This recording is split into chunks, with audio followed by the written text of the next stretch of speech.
Hello friends, মিঠুর পাকশালায় আপনাদের সবাইকে স্বাগত। আজ আমি 1 কাপ চিড়া দিয়ে ভীষণই হেলদি এবং টেস্টি একটা রেসিপি আপনার সাথে শেয়ার করছি। আজকের রেসিপিটা তেল ছাড়াই রেডি হয়ে যাবে ভীষণই হেলদিভাবে। তো চলুন রেসিপিটা দেখে নেওয়া যাক। আজকের রেসিপির জন্য প্রথমে মেজারিং কাপ মেপে 1 কাপ পরিমাণে চিড়া নিয়েছি। চিড়াটাকে পরিষ্কার জল দিয়ে খুব ভালো করে ধুয়ে নিচ্ছি। তো চিড়েটাকে দেখুন এখন খুব ভালো করে পরিষ্কার জল দিয়ে ধুয়ে নিয়েছি। এরপর চিড়ের মধ্যে কিছুটা জল রয়েছে 1 চামচ মতো। তো চিড়েটাকে এভাবে একটু খুব ভালো করে মিশিয়ে নিলাম। এরপর এর সাথে দিয়ে দিচ্ছি প্রায় 1/4 কাপ পরিমাণে সুজি। সুজিটা দেওয়ার পর এখন আর জল দেবো না। এই চিড়ের মধ্যে যে জল আছে সুজিটা তাতেই কিছুটা ভিজে যাবে এবং পরে প্রয়োজন হলে এখানে জল মিশিয়ে নেব। তো প্রথমে এইভাবে চিড়ের সাথে সুজিটাকে খুব ভালো করে মিশিয়ে নিলাম। এরপর এখানে স্বাদ মতো লবণ দিয়ে দিলাম। লবণটা দিয়েও খুব ভালো করে মিশিয়ে নেব।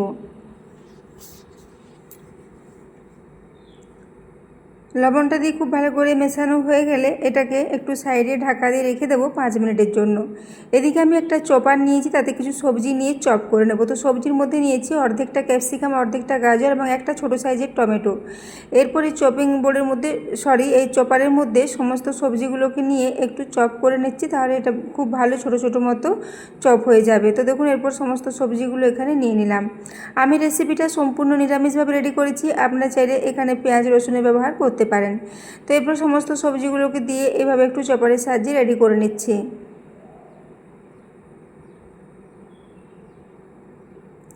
তো দেখুন সবজিগুলো খুব ভালো করে চপ করে নিয়েছি।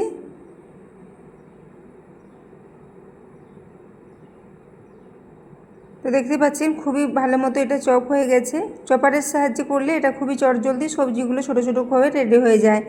তো দেখুন এরপর আমি এটাকে এভাবে রেডি করে নিলাম। এদিকে আমি গ্যাসে একটা ফ্রাই প্যান বসিয়ে দেবো, তাতে খুবই অল্প পরিমাণে একটু তেল দিয়ে দেবো। তো দেখুন ফ্রাই প্যানে 2 চা চামচ পরিমাণে সরষের তেল দিয়ে দিচ্ছি। সরষের তেলটা গরম হয়ে গেলে এখানে দিয়ে দেবো 1/2 টিস্পুন পরিমাণে গোটা জিরে। জিরেটা একটু ভাজা ভাজা হয়ে গেলে ওই যে সবজিগুলো চপ করে রেখেছি সমস্ত সবজিগুলো এখানে দিয়ে দিচ্ছি। তো পুরো সবজিটা এখানে দিয়ে দিলাম। এরপর সবজিটাকে তেলের মধ্যে একটু নাড়াচাড়া করে ভেজে নেব। তো এইভাবে প্রায় 2 থেকে 2.5 মিনিট পর্যন্ত একটু মিডিয়াম ফ্লেমে আগে ভেজে নিচ্ছি, তাহলে সবজির মধ্যে যে জলটা আছে সেটা অনেকটাই শুকিয়ে যাবে। এরপর এখানে কিছু মশলা দিয়ে এটাকে ঢাকা দিয়ে 2 মিনিটের জন্য রেখে দেবো, যাতে সবজিটা খুব ভালো মতো সেদ্ধ হয়ে যায়। তো সেই জন্য সবার প্রথমে দিয়ে দিলাম স্বাদ মতো লবণ। ওই সাথে দিয়ে দেবো 1/4 টিস্পুন পরিমাণে হলুদের গুঁড়ো। ওই সাথে 1/2 টিস্পুন পরিমাণে ধনে গুঁড়ো। এরপর সমস্ত সবজিগুলো দিয়ে খুব ভালো করে মিশিয়ে নেব। তো বন্ধুরা আজকের রেসিপিটা ভীষণই হেলদি, একদম তেল ছাড়াই রেডি হয়ে যাবে। রেসিপিটা আপনাদের যদি ভালো লেগে থাকে তাহলে অবশ্যই একটু বন্ধুদের সাথে শেয়ার করে দেবেন এবং রেসিপি ভালো লেগে থাকলে একটা লাইক করতে ভুলবেন না। তো দেখুন এরপর মশলাগুলো দিয়ে সবজির সাথে খুব ভালো করে মিশিয়ে নিয়েছি। এরপর এটাকে ঢাকা দিয়ে এখন একদম লো ফ্লেমে রেখে দেবো 2 মিনিটের জন্য। 2 মিনিট পর আমি ঢাকাটা খুলে নিচ্ছি। এখন সবজিগুলো খুব ভালো মতো সেদ্ধ হয়ে গেছে। এরপর হাতার সাহায্যে আরেকবার সবজিটা নাড়াচাড়া করে নিলাম। এখন সবজিটা খুব ভালো মতোই ভাজাও হয়ে গেছে এবং সেদ্ধ হয়ে গেছে। এরপর আমি সব শেষে এখানে দিয়ে দেব কিছুটা পনির। সেই জন্য আমি এখানে প্রায় 25 গ্রাম পরিমাণে পনির নিয়েছি, তারও অর্ধেকটা দেবো, পুরো পনিরটা এখানে লাগবে না। তো পনিরটাকে এভাবে একটু গ্রেটারের সাহায্যে গ্রেট করে দিচ্ছি। পনির দিলে এর টেস্টটা আবারও ভালো হবে। তো বন্ধুরা আজকের রেসিপিটা ভীষণই হেলদি মতো রেডি হয়েছিল। রেসিপিটা অবশ্যই বাড়িতে ট্রাই করবেন এবং রেসিপি ভালো লেগে থাকলে একটা কমেন্টে জানাতে ভুলবেন না। তো দেখুন এখানে অর্ধেকটা পরিমাণে পনির গ্রেট করে মিশিয়ে নিলাম। এরপর গ্রেটারটাকে এখান থেকে সরিয়ে নিচ্ছি। তারপর এটাকে আবারও 2 মিনিট মতো পনিরটাকে দিয়ে এই সবজির মধ্যে খুব ভালো করে একটু ভাজা ভাজা করে নেব। পনিরটা যাতে খুব ভালো মতো সবজির সাথে মিশে যায়। এভাবে সবজি ও পনিরটা একসাথে যখন খুব ভালো মতো মিশে যাবে সব শেষে এখানে দিয়ে দেবো একটু লঙ্কা। তো এখানে লঙ্কার ব্যবহার করে নিয়ে এখানে সব শেষে দিয়ে দেবো একটু চিলি ফ্লেক্স। আপনারা চাইলে কাঁচা লঙ্কা বা গুঁড়ো লঙ্কার ব্যবহারও করতে পারেন। তো দেখুন 1/2 টিস্পুন পরিমাণে দিয়ে দিলাম চিলি ফ্লেক্স। চিলি ফ্লেক্সটা দেওয়ার পরও খুব ভালো করে মিশিয়ে নেব। তারপর এখানে দিয়ে দিচ্ছি কসুরি মেথি। কসুরি মেথি দিলে এর ফ্লেভারটা খুবই ভালো হবে, আপনারা চাইলে কুচনো ধনেপাতাও দিতে পারেন। এরপর কসুরি মেথিটা দেওয়ার পরও খুব ভালো করে মিশিয়ে নিলাম। তো দেখুন এখন এটা একদমই রেডি হয়ে গেছে। এরপর এটাকে আমি সাইডে রেখে দিচ্ছি ঠান্ডা হওয়ার জন্য। একদমই ঝরঝরে মতো একটা পুর রেডি হয়ে গেছে। এদিকে আমি যে সুজি ও চিড়ের মিশ্রণটা রেখেছিলাম রেস্টে, সেটা এখন চেক করে নিচ্ছি। তো সুজি এবং চিড়ে দুটোই খুব ভালো মতো ভিজে জলটা টেনে নিয়েছে এবং জল টেনে এটা এখন অনেকটাই শুকনো আছে। সেই জন্য আমি এখানে আবারও কিছুটা জল দিয়ে এটাকে একটা বেশ ডো মতো করে রেডি করে নেব। তো দেখতে পাচ্ছেন এটা জল টেনে একদমই শুকনো হয়ে গেছে। তো তো এইভাবে আমি উপর থেকে প্রায় 4 চামচ মতো জল দিয়ে দিচ্ছি, তারপর এটাকে খুব ভালো করে মেখে নেব।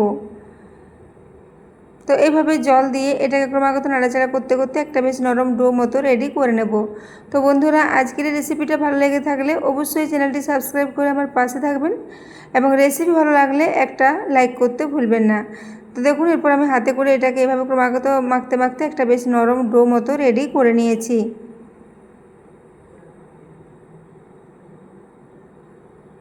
তো ডোটা দেখেই বুঝতে পারছেন এরকম একটা বেশ নরম মতো ডো রেডি করতে হবে।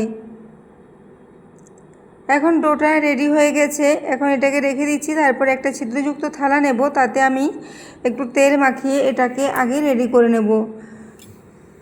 তো দেখুন, ডোটা এখন খুব ভালো মতো রেডি করে নিয়েছি। এরপর একটা থালা নিয়ে নিয়েছি, ছিদ্রযুক্ত থালার মধ্যে এখানে প্রায় হাফ টিস্পুন পরিমাণে একটু তেল খুব ভালো করে লাগিয়ে নিলাম। তেলটা লাগানো হয়ে গেলে এখানে আমি একটা চাকতি বেলুন নিয়েছি, তাতেও একটু তেল মাখিয়ে নিচ্ছি। এইভাবে এটাকে তেল মাখিয়ে নেওয়ার পর ওই যে ডোটা রেডি করেছি সেই ডোটা নিয়ে এখানে প্রথমে সমান 2 ভাগে এটাকে ভাগ করে নিচ্ছি।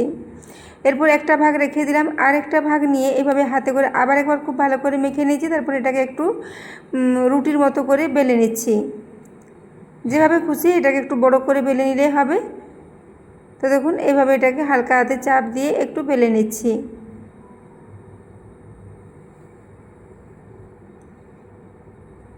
তো এইভাবে এটাকে বেলে নেওয়ার পর একটা গ্লাসের সাহায্যে এটাকে আমি আবার কয়েকটা কাট লাগিয়ে ছোট ছোট সাইজের লুচি টাইপের এগুলোকে রেডি করে নিচ্ছি।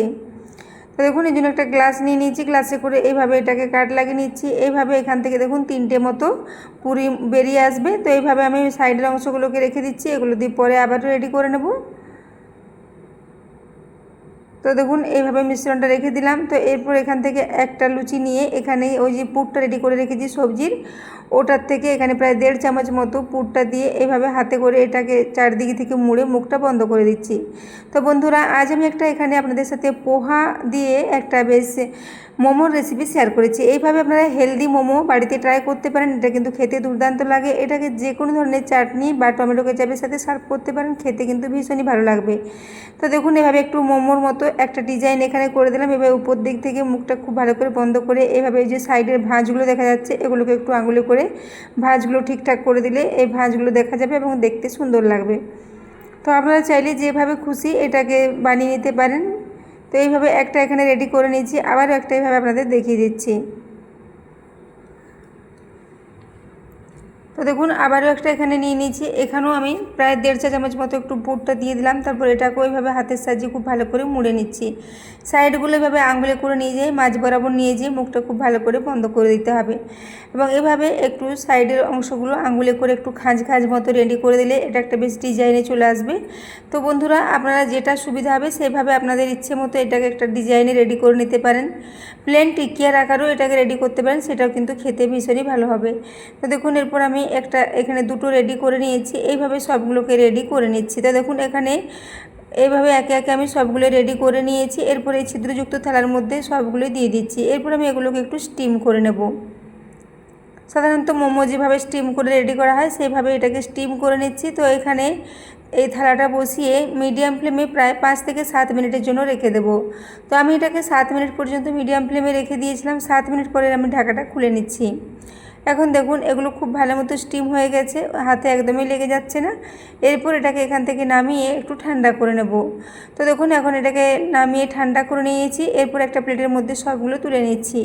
তো বন্ধুরা, এগুলোকে আপনারা এইভাবেই যে কোনো ধরনের চাটনির সাথে সার্ভ করতে পারেন, কিংবা এটাকে একটু ফ্রাই করতে চাইলে একটু ফ্রাই করে নেওয়া যেতে পারে। তবে ফ্রাই করলে টেস্টটা একটু বেশি ভালো হবে, সেজন্য আমি এটাকে একটু ফ্রাই করে নেব। তো একে একে প্লেটের মধ্যে সবগুলোই তুলে নিলাম। তো আমরা তো ময়দা বা আটা দিয়ে প্রায় মোমো তৈরি করে থাকি। এইভাবে একবার চিড়ে দিয়ে এই মোমো রেসিপিটা বন্ধুরা বাড়িতে অবশ্যই ট্রাই করবেন। তো দেখতে পাচ্ছেন এইভাবে এগুলোকে প্লেটে তুলে নিয়েছি। এরপর আমি একটা কড়া বসিয়ে দিয়েছি। কড়াতে আমি এখানে 2 চা চামচ পরিমাণে তেল নিয়ে নিয়েছি। তেলটা দিয়ে পর একে একে এই মোমোগুলো দিয়ে এখানে এটাকে ফ্রাই করে নেব। প্রায় 1 থেকে 1.5 মিনিট পর্যন্ত মিডিয়াম ফ্লেমে এটাকে নাড়াচাড়া করে একটু হালকা লালচে কালার করে ভেজে নিচ্ছি, তাহলে টেস্টটা খেতে কিন্তু ভীষণই ভালো হবে। তো বন্ধুরা, আজকে রেসিপিটা কেমন লেগেছে একটা কমেন্টে জানাতে ভুলবেন না এবং রেসিপি ভালো লেগে থাকলে অবশ্যই বন্ধুদের সাথে শেয়ার করে দেবেন। তো দেখুন, এরপর একে একে সবগুলোই দিয়ে দিয়েছি। এরপর হাতার সাহায্যে এগুলোকে একটু নাড়াচাড়া করে নিচ্ছি। এগুলো একটু ভেজে নিলে এর টেস্টটা ভীষণই ভালো হবে। তবে আপনারা যদি একদমই তেল ছাড়া এটা খেতে চাইছেন তাহলে কিন্তু তেল ছাড়াই এটাকে সার্ভ করতে পারেন। যে কোনো ধরনের চাটনির সাথে এটা কিন্তু খেতে বেশি ভালো লাগবে। তো দেখুন এরপর আমি এভাবে একটু উল্টে পাল্টে হালকা লালচে করে এগুলোকে ভেজে নিচ্ছি।